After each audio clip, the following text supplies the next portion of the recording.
Quand Dieu est présent dans nos petites décisions, combien de fois est-ce qu'il sera encore plus présent dans nos grandes décisions? Hello tout le monde, aujourd'hui nouveau podcast sur comment inclure Dieu plus au quotidien, en dehors du dimanche, en dehors de nos soirées de prière. Comment faire pour que nous on puisse l'inclure 24/7 et voilà, pour que nous on puisse vivre pleinement dans sa présence. Nous verrons aussi d'un autre point de vue pourquoi faire ça et qu'est-ce que ça pourrait nous apporter en tant qu'humain, on va dire. Dieu n'est pas un invité occasionnel, c'est un compagnon de route. Il ne demande pas plus de temps, mais plus de présence et de disponibilité de nos cœurs. Et c'est vrai, Dieu il aime trop quand nous on l'inclut dans ses journées, dans les petits moments. Et parce que si nous on l'inclut dans les petits moments, combien de fois est-ce qu'il sera encore plus présent dans les gros moments pour nous? Quelles sont du coup les petites choses que nous on peut mettre en place? On va commencer par la matinée. La première chose que nous on peut faire, c'est l'inviter dans notre journée. On se lève et la première chose qu'on fait, c'est on pense à lui. C'est on l'invite dans nos journées. C'est on prie et on dit voilà Seigneur, c'est une nouvelle journée qui commence. Merci pour la vie, merci pour le souffle et je t'invite Seigneur dans cette journée. Fais ta volonté et voilà que je puisse encore me rendre compte de tes grâces que tu fais pour moi. Parce que commencer par Dieu, c'est dire qu'il fait partie de notre planning. Autre chose qu'on peut faire, par exemple, quand on se prépare, quand on se lave les dents, quand on est sur la route, on peut écouter des louanges. Écouter des louanges, comme ça on se met dans une bonne ambiance. Il y a plein de playlists sur Spotify, anglophones, francophones, des musiques qui sont très hype, qui vont nous hyper. Et c'est bien, ça nous permet vraiment de nous mettre dans la présence, quoi. Autre chose qu'on peut faire sur le trajet, en voiture, en bus, en RER, en avion, peu importe, c'est apprendre justement des versets. Apprendre des versets qui nous ont touchés le dimanche dernier ou sur l'application Bible, des versets. Apprendre des versets qui nous touchent parce que ce que je me suis rendu compte en apprenant moi les versets, c'est que en fait, on apprend les versets et en fait, à un moment dans notre vie, dans notre journée, quand va se passer un événement, en fait, ces versets-là qu'on a appris, il y en a un d'entre eux qui va ressortir pile à ce moment-là.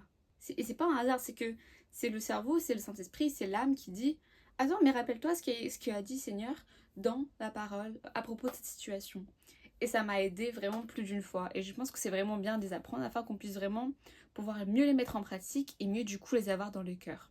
Si vous en avez marre de ce que vous écoutez parce que vous écoutez la même chose en boucle et vous en avez ras-le-bol, sachez que j'ai trouvé 2 techniques qui permettent de continuer d'écouter la louange tout en du coup apprenant de nouveaux titres, de nouvelles chansons. Première chose, c'est changer de langue. Parfois, dans des pays différents, il y a des musiques que nous, on n'a pas. Vous pouvez écouter en fait dans une autre langue, soit en anglais ou une autre langue que vous apprenez ou laquelle vous êtes natif. C'est pas mal déjà, ça entraîne du coup cette langue en question.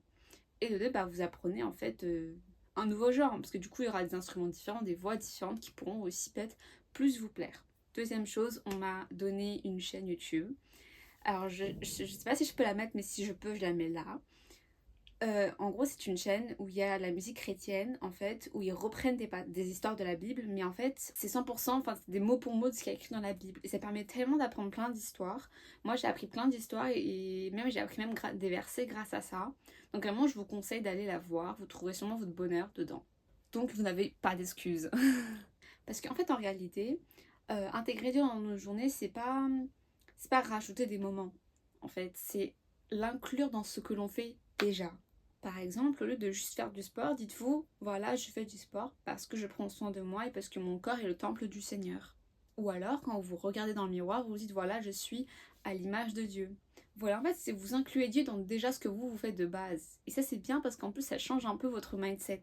On a dans Proverbe 3:6 un verset qui nous dit « Reconnais-le dans toutes tes voies et il aplanira tes sentiers. » Qu'est-ce que ça veut dire? Reconnais-le dans toutes tes voies, ça veut dire que on devrait chercher Dieu dans toutes les circonstances. Ça veut dire que même dans les petites décisions qu'on prend au quotidien, même des tout petits choix, eh bien on devrait consulter l'avis, l'opinion, la volonté du Seigneur.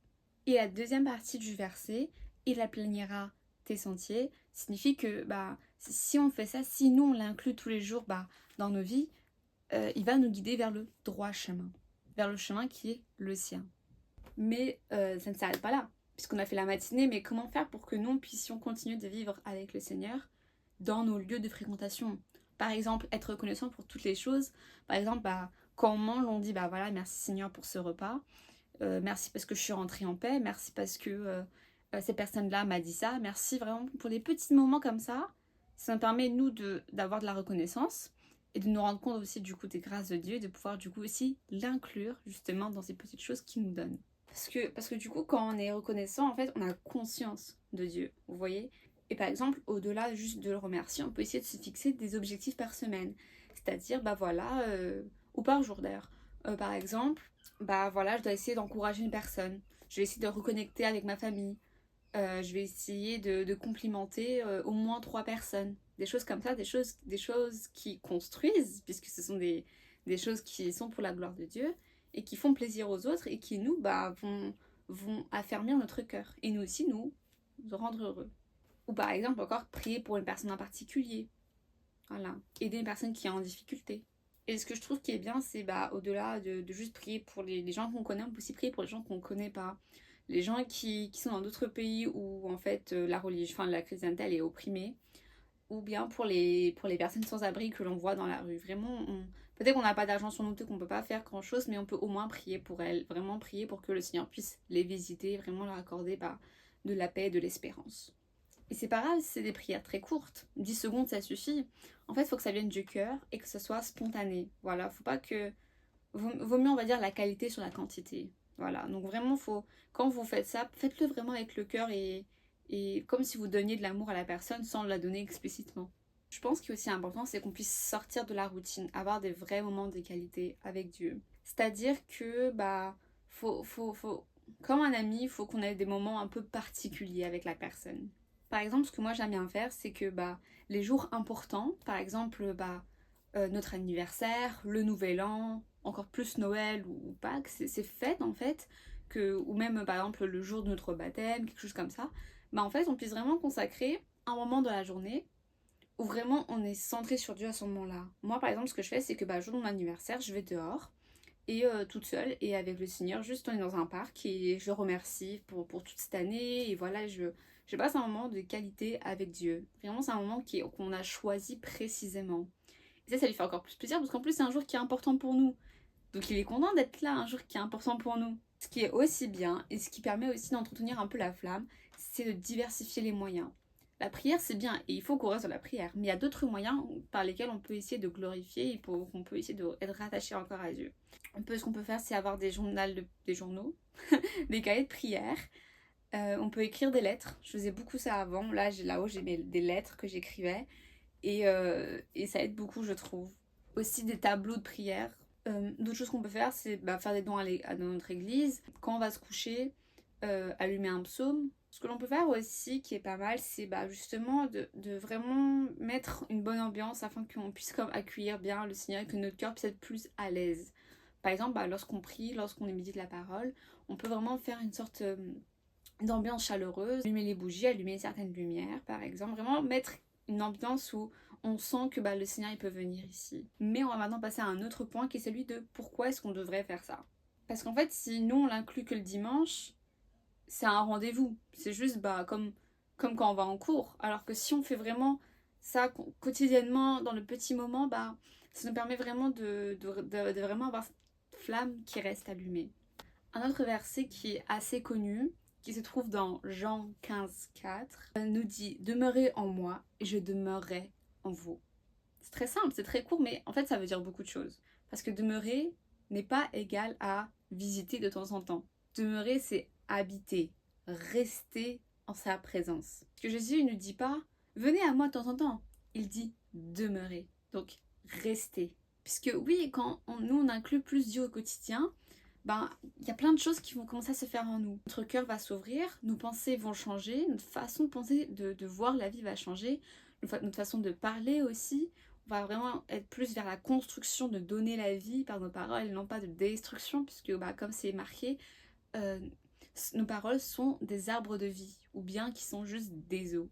Et donc du coup nos pensées changent, nos réactions changent, on va peut-être être plus apte à reconnaître la voix du Seigneur, parce qu'on va être plus attentif à lui. Il nous parle tellement et parfois on rate juste l'opportunité parce qu'on est occupé, parce qu'on a tellement de choses dans notre tête. Et du coup, en conséquence, nos décisions deviennent plus alignées avec Dieu, plus sages. Est-ce que c'est pas ce que nous voulons? Comme j'ai déjà dit précédemment, si Dieu est présent au quotidien dans nos petites décisions, combien de fois plus naturellement il sera présent dans nos grandes décisions. Donc voilà, donc inclure Dieu dans nos quotidiens, c'est dire Seigneur, tu comptes pour moi. Donner quelques petites idées pour continuer à demeurer en lui, continuer à le chercher, c'est le plus important en tout cas. Il y a tellement d'autres moyens, il y a plein de films, plein de séries qui sont sortis justement sur la parole du Seigneur, n'hésitez pas non plus à les regarder. Et vraiment aussi n'hésitez pas à aller aux concerts, les spectacles, les journées de prière, les événements en fait qu'il y a dans vos églises, ou même n'hésitez pas aussi à visiter parfois de nouvelles églises. Voilà, vraiment j'espère que ça a pu vous aider, ça a pu donner quelques idées. Évidemment chacun est unique et prenez les éléments qui vous conviennent, qui vous sont disponibles. Le plus important c'est vraiment d'avoir ce cœur à chercher le Seigneur. Voilà, c'est vraiment l'élément à retenir. Demeurez en lui et il demeurera en vous continuellement. Et voilà, on se dit donc à la prochaine. Passez une excellente journée. Bisous.